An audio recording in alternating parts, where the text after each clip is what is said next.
क्या आपने कभी सोचा है कि महाभारत के सबसे बड़े खलनायक कौन थे? दुर्योधन, शकुनी, दुशासन? नहीं, असली खलनायक थे धृतराष्ट्र। क्योंकि जब भी समाज में धृतराष्ट्र सिंड्रोम आता है वहां नेपोटिज्म यानी वंशवाद बढ़ता है और योग्य लोग पीछे रह जाते हैं। श्रीमद् भगवद गीता का पहला श्लोक धृतराष्ट्र उवाच धर्मक्षेत्रे कुरुक्षेत्रे समावेता युश्चव मामकः पांडवश्चैव किम कुर्वत संजय। अनुवाद। धृतराष्ट्र ने कहा, हे संजय, धर्मभूमि कुरुक्षेत्र में युद्ध के इच्छे से एकत्र हुए मेरे और पांडु के पुत्र ने क्या किया? अब सोचिए, उन्हें कहना चाहिए था हमारे पुत्रों ने क्या किया। अभी तो पांडु जीवित नहीं है, तो पांडव के दायित्व धृतराष्ट्र के ऊपर है, तो उन्हें बोलना था हमारे बेटे ने क्या किया। लेकिन नहीं, वो बोलते हैं मेरे और पांडु के पुत्र, यानी शुरू से ही उनमें विभाजन था, मैं और मेरा। यही उनका सबसे बड़ा अंधापन था। धृतराष्ट्र सिर्फ आंखों से अंधे नहीं थे, वो बुद्धि से भी अंधे थे। ज्योतिषों ने उन्हें पहले ही बता दिया था युद्ध होगा तो आपके सारे बेटे मर जाएंगे। लेकिन अटैचमेंट इतना गहरा था कि फिर भी उन्हें रोकने की कोशिश नहीं की थी। ये हम सब के जिंदगी में भी होता है। गलती दिख रही होती है लेकिन हम बदलने के लिए हिम्मत नहीं करते। धृतराष्ट्र का एक और सिंड्रोम है carpet syndrome.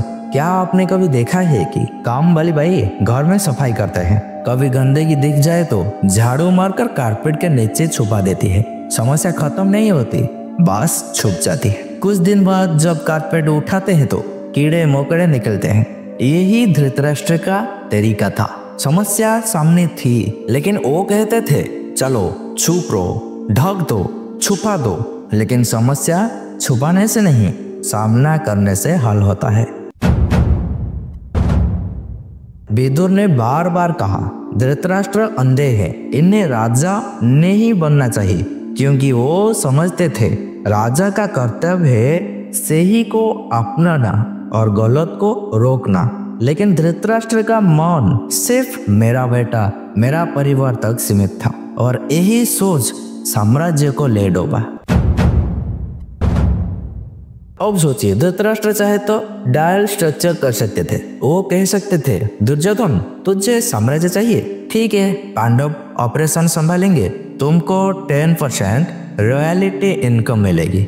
Shri Krishna mediator बन के भी आ गए थे, लेकिन धृतराष्ट्र ने नेगोशिएशन नहीं किया क्योंकि वो ईगो में फंसे थे और ईगो हमेशा विनाश लाती है। आज हमारे जीवन में भी यही होता है। बिजनेस खराब चल रहा है लेकिन हम बदलने के लिए फैसला नहीं लेते। रिश्ते टूट रहे हैं लेकिन हम पहल नहीं करते। कैरियर गलत दिशा में जा रही है लेकिन हम एक्शन नहीं लेते। याद रखिए, indecision is the worst decision. Dhritarashtra के सबसे बड़े गलती यही थी।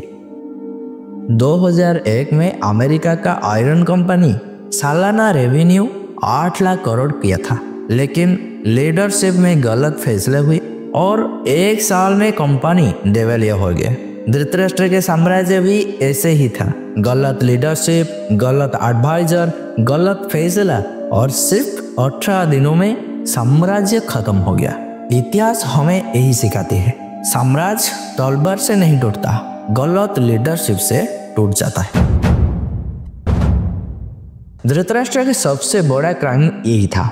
उन्हें सच पता था फिर भी उन्हें आंख मूंद ली। गांधारी ने भी पट्टी बांध ली और दोनों के आंखें बंद होने से पूरा साम्राज्य अंधे हो गया।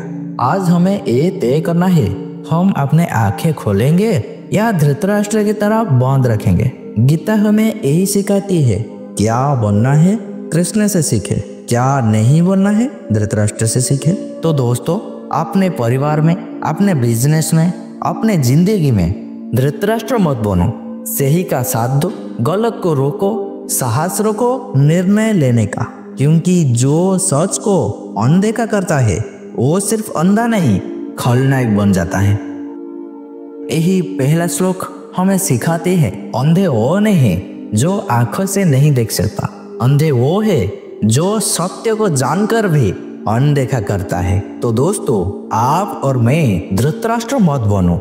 समस्या को कारपेट के नीचे मत छुपाओ। सही को सही और गलत को गलत कहने का साहस रखो।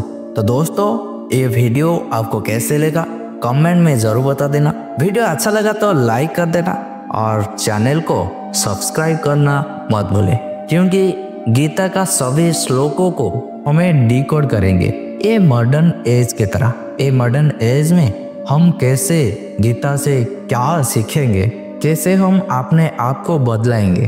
तो सब्सक्राइब जरूर कर लेना। मिलेंगे और एक एपिसोड में, जो एपिसोड में हम जानेंगे संजय का उत्तर क्या है। फिर मिलेंगे दोस्तों। जय श्री कृष्ण।